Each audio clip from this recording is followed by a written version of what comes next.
بسم اللہ الرحمن الرحیم۔ معزز ناظرین اکرام، السلام علیکم ورحمۃ اللہ وبرکاتہ۔ مستدرک صحیحین میں موجود ہے کہ نبی کریم صلی اللہ علیہ وسلم نے فرمایا، علی مع القرآن والقرآن مع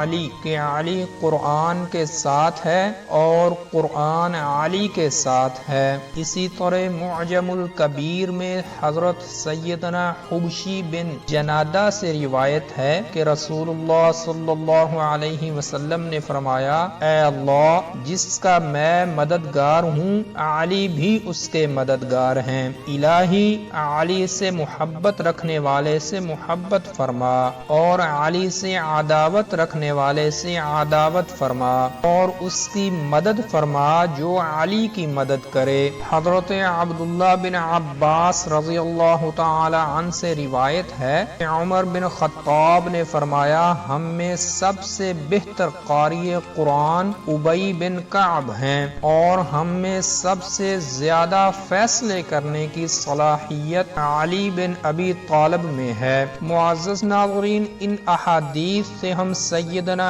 علی المرتضیٰ کی شان اور مقام کا بخوبی اندازہ لگا سکتے ہیں کہ اللہ نے آپ کو کیسی شان اور فہم و فراست عطا فرمائی تھی۔ اور آج کی ویڈیو میں ہم سیدنا علی المرتضیٰ سے اسی فہم و فراست کے متعلق جانیں گے کہ سیدنا علی المرتضیٰ سے 3 عجیب و غریب سوالات کیے جانے پر آپ نے ان کے کیسے جوابات دیے۔ ناظرین اکرام، ایک دفعہ عمر رضی اللہ تعالی عنہ نے حضرت علی رضی اللہ تعالی عنہ سے پوچھا کہ اکثر اوقات آپ رحمت عالم صلی اللہ علیہ وسلم کے پاس ہوتے ہیں مگر ہم نہیں ہوتے، اور کبھی ہم ہوتے ہیں آپ نہیں ہوتے۔ میں آپ سے 3 سوال کرتا ہوں، اگر آپ کو جوابات معلوم ہو تو آپ ضرور بتا دیجئے گا۔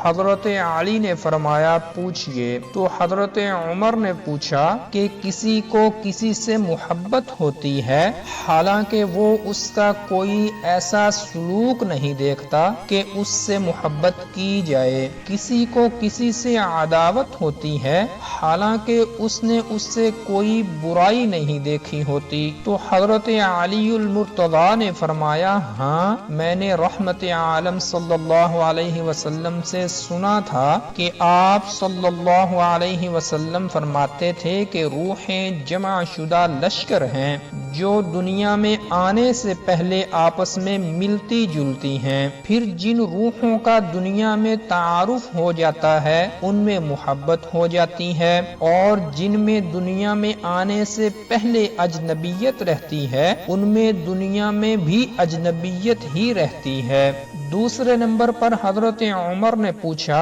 کہ انسان بات کرتا کرتا کوئی بات بھول جاتا ہے، پھر اچانک اسے بات یاد آ جاتی ہے، اس کی کیا وجہ ہے؟ تو سیدنا علی المرتضیٰ نے فرمایا، ہاں، میں نے رحمت عالم صلی اللہ علیہ وسلم سے سنا تھا کہ آپ فرماتے تھے ہر دل کے لیے چاند کے بادل کی طرح بادل ہوتا ہے، جیسے چاند پر بادل چھا کر اس کی روشنی مٹا دیتا ہے اور جب ہٹ جاتا ہے تو پھر سے چاند روشن ہو جاتا ہے، اسی طرح انسان کے ذہن میں اثناء گفتگو میں بادل چھا جاتا ہے اور وہ بات بھول جاتا ہے، اور جب وہ بادل ہٹ جاتا ہے تو اسے وہ بات یاد آ جاتی ہے۔ معزز ناظرین، اس کے بعد سیدنا عمر رضی اللہ تعالی عنہ نے تیسرے نمبر پر پوچھا کہ انسان خواب دیکھتا ہے، پھر کوئی خواب تو سچا ہوتا ہے اور کوئی جھوٹا، اس کی کیا وجہ ہے؟ تو سیدنا علی المرتضیٰ نے فرمایا، ہاں، میں نے رحمت عالم صلی اللہ علیہ وسلم سے سنا تھا کہ آپ فرما رہے تھے کہ جب انسان گہری نیند سو جاتا ہے تو اس کی روح عرش تک چڑھتی ہے، پھر اس عرش کی حدود میں وہ وہ جو کچھ دیکھتا ہے تو اس کا وہ خواب سچا ہوتا ہے۔ تو حضرت عمر نے فرمایا حیرت کی بات ہے کہ کبھی انسان خواب میں ایسی بات دیکھتا ہے جس کا اس کے دل میں کھٹکا بھی نہیں گزرا ہوتا اور اس کا وہ خواب سچا ہو جاتا ہے، اور بعض خواب سے کچھ بھی نہیں ہوتا۔ اس پر حضرت علی رضی اللہ تعالی عنہ نے کہا کہ حق تعالی کا فرمان ہے کہ اللہ موت کے وقت بھی روحیں قبض کرتا ہے، اور جب انسان سو رہے ہوتے ہیں تب بھی ان کی روحیں قبض کر لی جاتی ہیں، پھر اللہ وہ روحیں روک لیتا ہے